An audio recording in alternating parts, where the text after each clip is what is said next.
Well then, everyone, welcome back to the channel. What a hot and humid, and I really mean humid, day here in the United Kingdom, where we have just witnessed the British Grand Prix. And what race it was actually? Well, obviously we have to get to this price package perhaps, and that is the McLaren's. Lando Norris getting a P2. A good day for Lewis Hamilton getting P3, although I think that was more down to circumstances rather than pace, but we'll get to that also in a minute. So I wanted to, yes, Max Verstappen has won again. That's 11 race wins now. Oh, there's on the thing there. We should probably change that a little bit. Babysitting and all that. And so this is the state of play as things are. Verstappen is first. We don't need to go too much into detail on that because we'd be repeating ourselves every week at the moment. 11 race wins for Red Bull, and a lot of people will argue, how ironic that the team that broke spending cap rules last year is benefiting this year with a car that is quite a bit quicker than everyone else's. But I digress. Let's not get too much into that. But what I think we should focus this particular video today is the McLaren's. Good God, the McLaren's pace. Where has it come from? And they were the second quickest team today. Without a doubt, they were the second quickest team today. And they were there on merit. McLaren didn't finish second and fourth because of circumstances, because they were way behind and there was a late safety car or something like that. They are second and fourth. In fact, they should be second and third. McLaren were the second quickest team today by outright pace, by its own outright pace. Let's come into that in a minute. This is the F1 Fan Zone.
So I'd like to get people's thoughts, really, I guess, at some point on these McLarens. They were second and fourth, as I said a minute ago. They could have been second and third if it weren't for actually some bad luck in terms of the safety car that did come out, which benefited Hamilton. It didn't benefit Oscar Piastri. I can't ever pronounce his name right, but they were second and third for they were the second quickest team today, and they were there on outright pace. They were there because they deserved to be there. They weren't. It wasn't circumstantial. They didn't have a bit of luck with the weather, a bit of luck with a safety car, a bit of luck with strategy.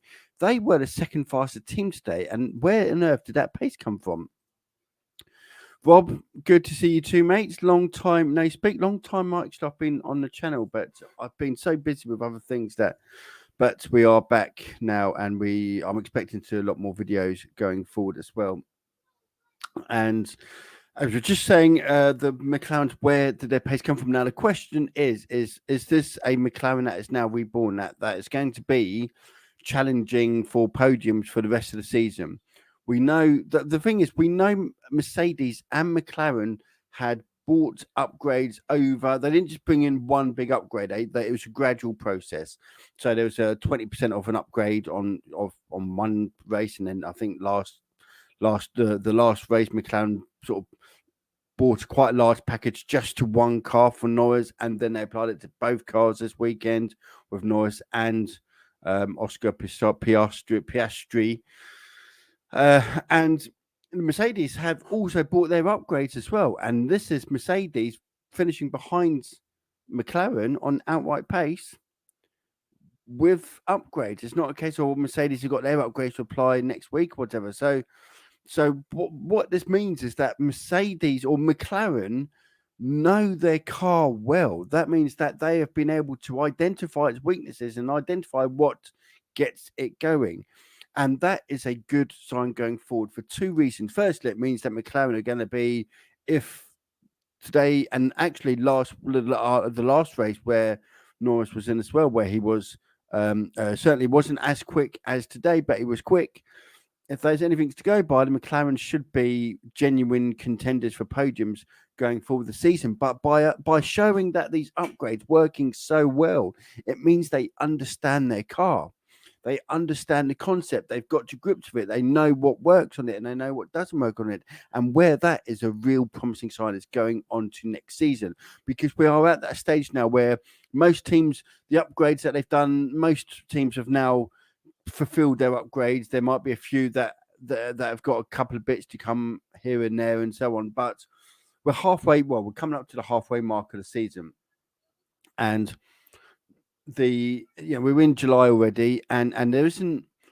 You're not going to be spending a lot of time and effort and money on a sport where there's a budget cap for upgrades much later than the British Grand Prix. Normally, by the British Grand Prix, you might get a few tester bits and pieces for next year's car, but that's where a lot of your budget now starts to go to. That's where your factory, your research, all the various staff members that are involved in that, your mechanics, your technical, your R&D team, a lot of that now is going to start shifting its attention towards the other cars.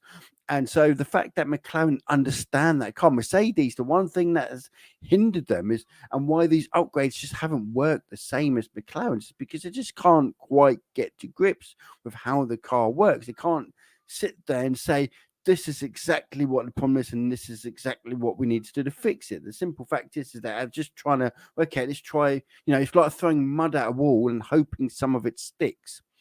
That's unfortunately is where Mercedes are. McLaren, though, with their much more clearly have much better understanding on the problems of the strengths and weaknesses on their car, have been able to exploit that. And that is a good sign going into next season, when cars are now, or teams are now starting to think about the development for next year's car, because next year is just an evolution of this year. There's, there's still some things that will change going into next year, some of the tweaks in the regulations, no doubt. But ultimately, the fundamentals of the car will be the same as they were last year. In fact, they'll be this until I think 2025, and it's 2026 where we go into the new set of rules. So if McLaren have got an understanding, they go, okay, we now know how our car performs, do exactly how we want it to perform. You've got something now to build next season. They can build now a car potentially going into next season where they know and they understand it. And that is where they are, in my opinion, ahead now of Mercedes, because Mercedes are just throwing, and the same with Ferrari, by the way. Ferrari, if anything, have gone backwards. That, yeah, they can put in a fast lap when it needs to in the qualifying on a low fuel run with some brand new set of soft tyres. But over race pace, you stick a load of fuel in that car and you make it run more than a couple of laps on those tyres, etc., it struggles. Look where they finished today. In fact, let's bring up the timing sheet now, because it seems like a good time to do it. So here's the timing sheet. We'll give you a bit more of a clearer. There we go. Or maybe I can go a bit more. No, that one was better. I'll put myself there. Okay, so this is the official timing sheet, subject to change, and this is assuming there's no further penalties applied. And the reason why I say that is because if we take the last race where there were loads of penalties applied after, it was a completely changed grid by the time penalties had applied. But subject to change, this is the current standings. Verstappen winning the race, Norris second, Hamilton third, Oscar Piastri fourth. And it's the Oscar part that confirms McLaren as now the fast car, not because Oscar was suddenly quick, but because Norris has overperformed that McLaren continuously. And so if he'd got a second stay on his and Oscar, let's say Oscar had finished 8th, 9th, 10th, something like that, which we've had before, where Norris has sort of challenged podiums, but Oscar sort of 5, 6, 7, 8 places behind.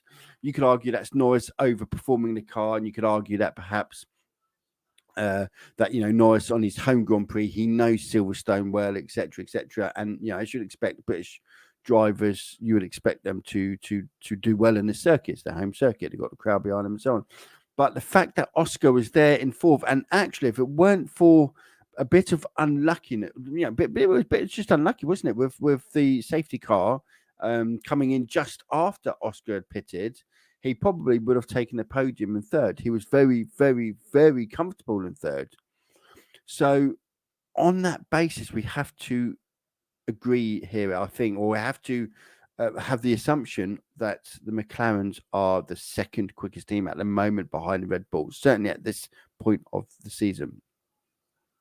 Perez in sixth. It just, for some reason, he wins a race. And it's totally, by the way, identical to last year. Wins in Azerbaijan. Get a few people moan within the Red Bull camp. I said Red Bull camp, within the Verstappen camp, and lo and behold, he struggles ever since. We had the same thing last year. I wonder if Perez will be there next season or not. I'm not entirely convinced. That will be a video for later on. But Perez 6th, Alonso 7th, and his teammate, by the way, Stroll, after a 5-second penalty, which I thought was lenient given this situation, on 14th. That Aston Martin just hasn't quite been as quick as it over the last few races. It's just not quite progressed. I think a lot of people thought they would be the closest challenger to Red Bull, that they would progress. And the thing is, this is the thing everyone keeps saying about, the team's trying to close the gap to Red Bull, team's trying to close the gap to Red Bull. But the problem is, now Red Bull haven't really done a lot of upgrades. Why? Because they're not allowed to. They've got a reduction in wind tunnel time, plus the budget caps and so on and so forth. If they've had to be careful this year, and they've just had to start with a very fast car and apply some very small upgrades here and there thus far. And so the idea was that everyone else would start catching up. But this is where the budget cap, unfortunately, if there was no budget cap, teams like Mercedes can throw another $100 million at it and rebuild part after part. But unfortunately, that's not going to happen, obviously. But teams aren't closing the gap. If anything, upgrades, I mean, Mercedes upgrades haven't worked. They've arguably not been as quick. Ferrari certainly aren't as quick as what they were. Their race pace is not as quick as it has been, or it's certainly very limited to certain type tracks. And again, the Aston Martins haven't exactly been lighting, with their so these teams are bringing in upgrades, but they're not actually getting any quicker. If anything, they might even be falling further back. So what does that tell us? Well, for me, that tells me at least that perhaps, just perhaps, that the likes of Ferraris and certainly Mercedes and Ferraris and so on, perhaps these upgrades that they do, perhaps they don't quite understand their car fully. It's just I mean, I don't know this for a fact, but you look at the data, you look at the evidence.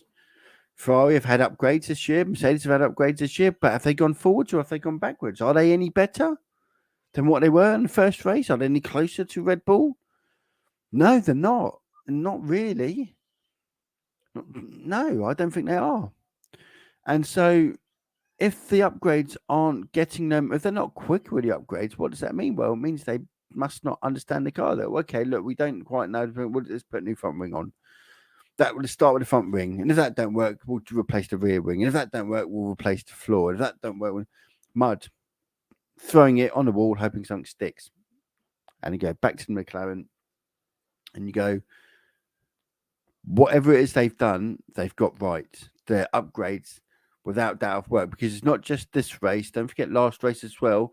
Norris was very quick, and they only applied it to Norris's car. They only applied the upgrades to Norris's car last week. They didn't apply them to Oscar's car. They've applied them to Oscar's car this week and Norris's car, and look at where both McLarens are. It's the both McLarens being there that is the giveaway. That's the tell sign. That's the thing that tells us that McLarens are quick, very, very quick. Other things to mention or to note: terrible day for the Alpines. Terrible day. A DNF. The thing is, by the way, the British Grand Prix. What was that? They were expecting about 480,000 there this weekend. Unbelievable support as always at the British Grand Prix. For some reason, people just love the British Grand Prix, didn't they? They generally just love the British Grand Prix. So. And actually, the other thing as well, there's so many teams that are based in the UK or have their factories or offices, etc., in the UK. When you think of Red Bull, just up the road, Mercedes just up the road, McLaren, Williams, Alpine, etc. So many teams have, so the British Grand Prix is like a home race for a lot of the teams because they're based in the UK. Most of these teams. And so anyway, Alpine had a terrible, terrible car. I tell you who is also struggling a lot at the moment, and that is the AlphaTauris. They're towards the back. Let's bring that bit back up on the screen a bit more there. The AlphaTauris, didn't quite see it there. The AlphaTauris there. There we go. They were essentially last when you take the fact that everyone below them had retired or broken down or whatever. So that is a bad sign, a terrible sign actually for AlphaTauris. They've not really been quick all season. So it sets up the in terms of the championship, that is done. That is done, and it was done probably before the first race of the season. But let's have a look at the if we can, and have a look at the table. Let's see if we can find current. There you go. Driver standings. Now, the driver standings are a little bit. We know what is going to be here. The driver standings. Max Verstappen and Sergio Perez first and second. Although Sergio Perez has to be a bit careful here because he's not that far in front of Fernando Alonso and Lewis Hamilton. What is going to be interesting here, though, look, Lando Norris is up to 9th and closing in fast. Lance Stroll struggled in Aston Martin. But let's have a look at the constructors, because this is where I think we will have certainly away from Red Bull. Let's cut first place off. Let's slit the head off there, and let's go to below that. And you've got Mercedes currently in second for the terrible year they've had. They're currently second. Ferrari down in fourth, but McLaren now they're on 59. They're way behind. But if today's results are to go by, if they are going to start catching, they're going to start challenging for podiums. And today they looked they looked genuinely faster, quite a bit faster than the Ferraris, quite a bit faster. So going forward, if McLaren's are going to be racing, challenging for podiums going forward with these upgrades, Ferrari have to be careful here. Ferrari have to be careful, and I certainly think, you know, with Alpine, by the way, finishing with a DNF and McLaren getting second and fourth. I don't know if these results have got this week's or this the British Grand Prix results on there yet. I'm not sure. They'll probably have to wait till full clarification because, as we know, the results are subject to change until they're all considered final. So anyway, the Grand Prix this weekend, the British Grand Prix, that was, as in terms of a race itself, it was okay. I didn't find it the most entertaining of races we've had. I still think there's an well, firstly, I thought there was an issue in terms of tires. I don't think the FIA selected the right tires this week. They selected basically teams could take the third, fourth, and fifth fastest tires. I think they needed some softer tires there and there, to be honest. The hard tires, when you've got hard tires that are better to have on, as they were as the show, McLaren got it right, by the way. I know it was close with Hamilton challenging Norris earlier on, but if that race had another 5 or 6 laps on it, Verstappen wouldn't have won, and Hamilton wouldn't have finished third. He would have finished fourth at least. Those so for me, it weren't the best tyre selections, and as a result, the strategies were relatively the same, weren't they, by all the teams? The majority of teams went. But the thing is, a lot of the teams went for the same strategy in terms of tyres, so we didn't have a great deal of mixed strategies. But also, the soft tyres, I mean, well, George Russell, by the way, he ran for about 27, 28 laps on those soft tyres. You weren't particularly quick for the whole time on those soft tyres, but for a large part, he was quicker than Leclerc, for example, especially towards the end of Leclerc's stint. And Leclerc had to pit on lap 21. Or 20, I think it was 2021, something like that, because his mediums had gone and George Russell was on soft tires. I mean, the tire strategy just didn't help to the racing today, in my opinion. Also, I think the weather wasn't helping either. There was a bit of wind and rain and so on.